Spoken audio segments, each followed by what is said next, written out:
Hi SoulCal pals, I was recently inspired by an amazing cast creation video, so I decided to throw my hat into the ring. Following is my personal cast creation process. Phase 1. Planning.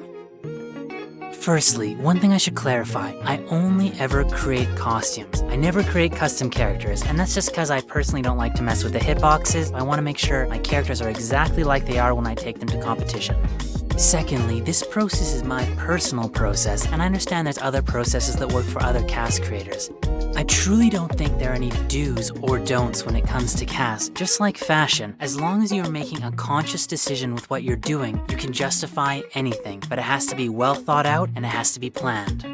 With all that out of the way, let's talk about my process. So whenever I start a cast, the first thing I do is choose a single starting inspiration. That can be a haircut, it can be a weapon, or it can be a single item. The cast that we're going to be walking through today that I created for this video specifically is a Scottish Highlander Hilde. So the inspiration for this all started with the skirt.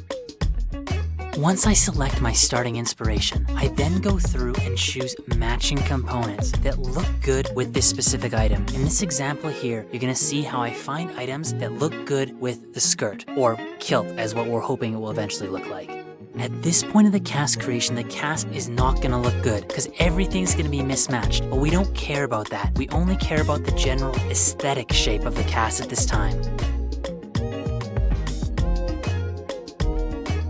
Once I've selected the core components, excluding objects, I go into choosing colors. I would argue that colors are probably the most important thing of any cast design. You can have horribly mismatched components, and as long as the colors are good, it still looks okay. But if the colors are off, everything just looks like a cheap Halloween costume. So how do I ensure that my colors look good? Well, I limit it to 3 colors when I start out: a primary, a secondary, and an accent color. And then I unify the costume with these.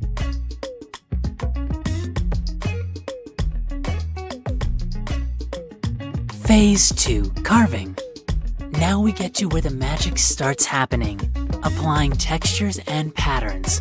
If you are not using textures and patterns and just applying colors, you are limiting your cast dramatically.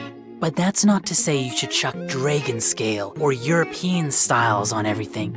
No, good textures are subtle. Sometimes the most powerful texturing and pattern is one that you can barely see that just makes a leather item seem a little bit more realistic, such as I do for Hilde's top and boots in this example.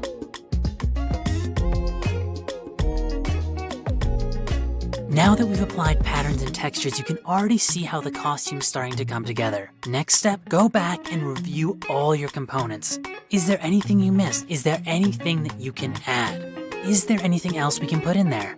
But remember, just because you can doesn't mean you should.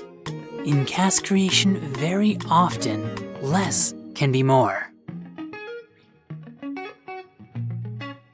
Next, on to another challenging aspect of creating a cast, placing objects.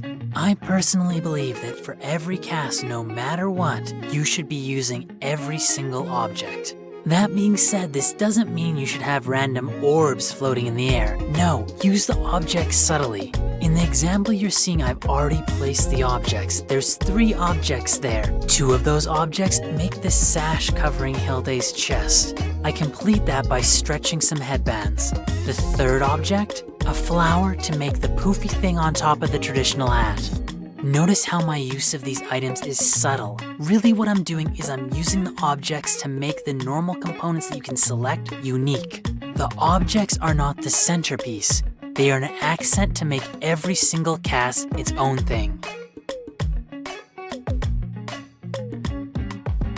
Phase 3. Detailing. Now we move on to stickers. Stickers are one of the art forms of casts. And once again, subtlety is the key. Just like I recommend for utilizing objects, I believe you should use all the stickers when you can. This can be a subtle thing like dirt on a skirt in this example, or a scar that you intentionally match to skin tone. By itself, it honestly doesn't add much, but holistically, it's a completely different story. Now that we've completed these steps, the costume's pretty much done, but it's not perfect yet. Now we go to color proofing. Basically what we're doing is we're reassessing the colors and making minor adjustments so things blend a little bit better. This shouldn't take long and generally just involves changing the saturation levels. Next, we're doing one of the easiest things, assigning expressions if you use them and changing their colors. Most people don't change the colors, and this just adds a little bit of flair. Pretty easy to do, doesn't hurt, so why not do it? More importantly is the headshot. I'm a big fan of always focusing on the head of my character in these shots, because if not, with the low resolution of these shots, you really can't make anything out.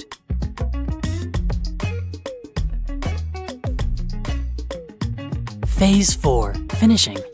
Now we're about at 95% completion, but before we can fully wrap it up, we gotta test it out in battle to see how it actually looks. You have to see it in movement to get the whole picture.